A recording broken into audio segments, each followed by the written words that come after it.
మేడ్చల్ జిల్లా అంతైపల్లిలో శ్రీకృష్ణ గోవనం శంకుస్థాపన కన్నుల పండుగగా జరిగింది. ఓం శ్రీచక్ర సన్నిధి ఫౌండేషన్ ఆధ్వర్యంలో నవీన్ గోల్డ్ బ్రదర్స్ ఈ శంకుస్థాపన చేశారు. గో రక్షణే లక్ష్యంగా ఏర్పాటు చేస్తున్న గోశాలకు వేద పండితుల మంత్రోచ్చారణల మధ్య శంకుస్థాపన జరిగింది. ఎస్ఎన్ఆర్ ప్రాజెక్ట్స్లో భాగంగా భారీ గోశాలకు శ్రీకారం చుట్టారు నిర్వాహకులు. గోశాల శంకుస్థాపన కార్యక్రమానికి వివిధ రంగాలకు చెందిన ప్రముఖులు హాజరయ్యారు. SMS group chairman మంజులరావు Jupally, Raj news director సాహితీరావు, ప్రముఖ ఆధ్యాత్మికవేత్త లక్ష్మి సహా తదితరులు పాల్గొన్నారు. సంకల్ప్ మహోన్నత యజ్ఞం శ్రీకృష్ణ గోవనం. ఒక్కసారి గట్టిగా చప్పట్లు ఫర్ ద థాట్.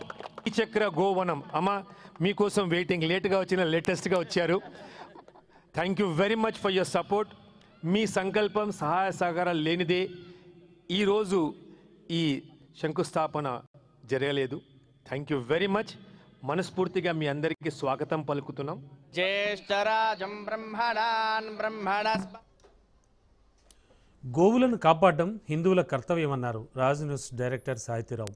గో రక్షణను సమాజ బాధ్యతగా భావించాలన్నారు. నేటి యువతకు ఆ బాధ్యత అని గుర్తు చేస్తూ గోమాత స్పృహ కలగాలని ఆకాంక్షించారు సాహితీరావు. శ్రీయం వాసయ మే కులే మమ్మినీం శ్రద్ధేజాం వందే ముకుంద ప్రియా పరాంగుశోభాషమభేదముద్రాంగరే మహాదేవ్యే. ప్రపంచానికి 1008 గోవుల సేవే లక్ష్యంగా శ్రీకృష్ణ గోవనంకు శంకుస్థాపన చేసినట్లు నవీన్ గోల్డ్ తెలిపారు. గోమాత రక్షణ ప్రతి ఒక్కరి బాధ్యత అన్నారు. పరమేశ్వరుడే తనను ముందుకు నడిపిస్తున్నాడని చెప్పుకొచ్చారు నవీన్ గోల్డ్. మనమంతా శివయ్య నడిపే మిషన్లో భాగమన్నారు నవీన్ గోల్డ్. చక్కటి సున్న మహోన్నత వ్యక్తులు మంజుల గారు, అలాగే నవీన్ గారు, సాహితీ రావు గారు, వీరందరూ కలిసి సంకల్పించుకున్న ఒక గోవు ప్రతి ఇంటికి అవసరం అంటున్నారు ప్రముఖ ఆధ్యాత్మికవేత్త లక్ష్మి. బాలలకు ఇంగ్లీష్ రైమ్స్తో పాటు భగవద్గీత శ్లోకాలు కూడా నేర్పించాలన్నారు. గోవుల గొప్పతనాన్ని పిల్లలకు నేర్పించాల్సిన బాధ్యత ప్రతి తల్లిపై ఉందన్నారు లక్ష్మి. ట్రెండ్ను ఫాలో అవడంతో పాటు మన ధర్మంలో ఉన్న ట్రెండ్ను గుర్తించాలన్నారు. ప్రతి అబ్బాయి ఓ శివాజీలా, ప్రతి అమ్మాయి ఓ ఝాన్సీ రాణిలా తయారవ్వాలని సూచించారు ఆధ్యాత్మికవేత్త లక్ష్మి. దేశవాళీ గోవులకు మాత్రమే పూజలు నిర్వహించాలన్నారు.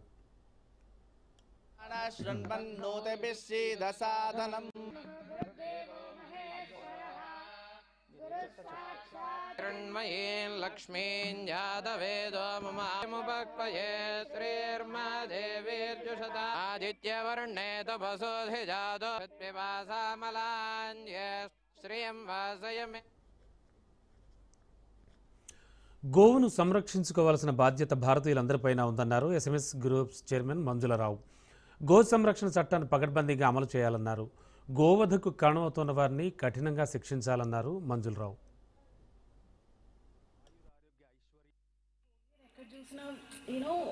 హార్ట్ బ్లీడ్స్ అండి. అంటే ఎప్పుడైతే ఈ ఆవులన్నీ కూడా మనకి ప్లాస్టిక్ తింటూ ప్రాపర్ ఫుడ్ అనేది దొరకకుండా కనిపిస్తున్నాయో, so it really heart bleeds అనమాట. సో నేను నవీన్ మామతో మంజుల పిన్నితో మాట్లాడినప్పుడు so we thought of it కి ఎందుకు మన హిందూ సంప్రదాయాన్ని బయటికి తీసుకొచ్చి why can't we do a cause so that ఒక అవేర్నెస్ అనేది క్రియేట్ అవుతుంది అని చెప్పేసి.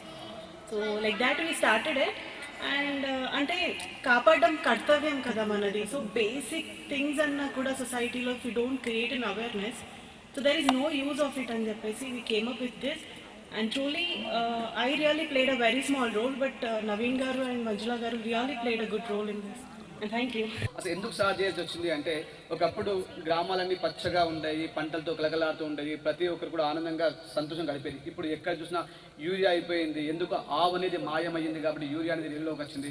ఆ విధంగా పంటలు పోయాయి. అక్కడ ఉన్న యువతులు అందరూ కూడా పట్టణాలకు వలస ఎక్కడెక్కడ చిన్న చిన్న పనులు చేస్తూ జీవనాన్ని సాగిస్తున్నారు.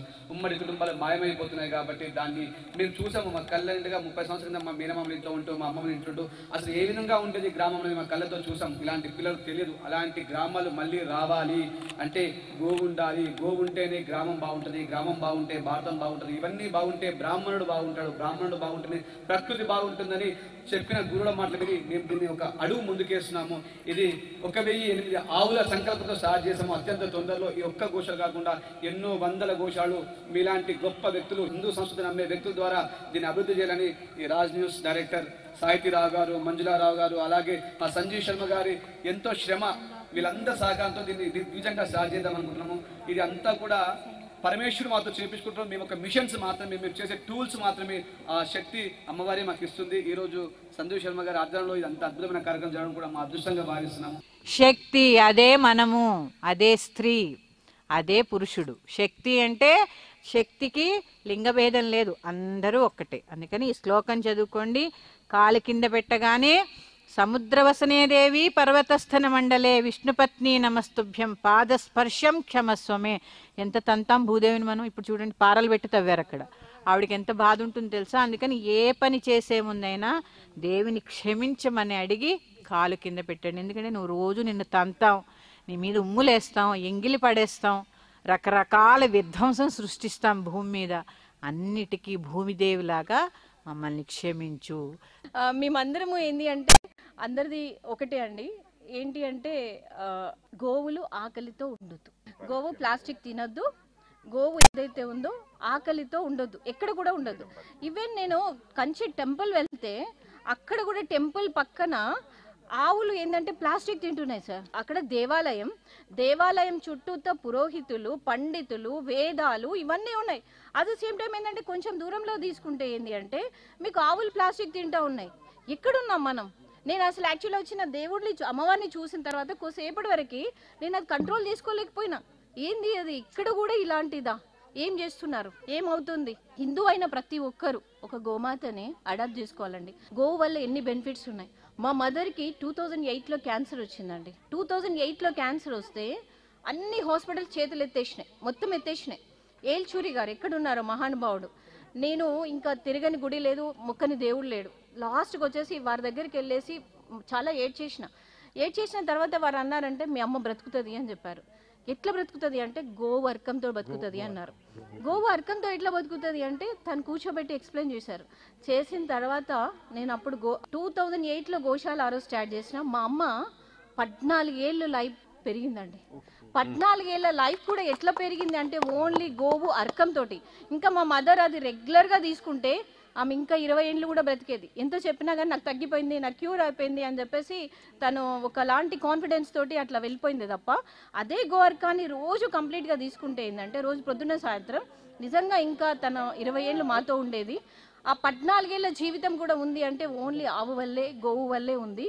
మీరు తినే దానిలో నుంచి కొంత, మీరు సంపాదించుకున్న దానిలో కొంత దానం చేసి అక్కడికి పైకి వెళ్ళండి.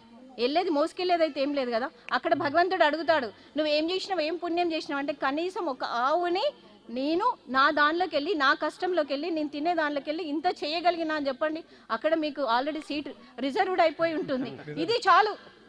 ఒక గోమాతను మీరు అడాప్ట్ చేసుకొని ఒక్క గోమాతకి మీరు అన్నం పెట్టగలిగి ఒక్క గోమాతను మీరు చివరి వరకు చూసుకోగలిగితే ఈ పుణ్యం చాలు. మీ బాస్కెట్లో మీరు మోసేదానికంటే ఎక్కువ ఉంటుంది, మీ పిల్లలకి కూడా సరిపోతుంది.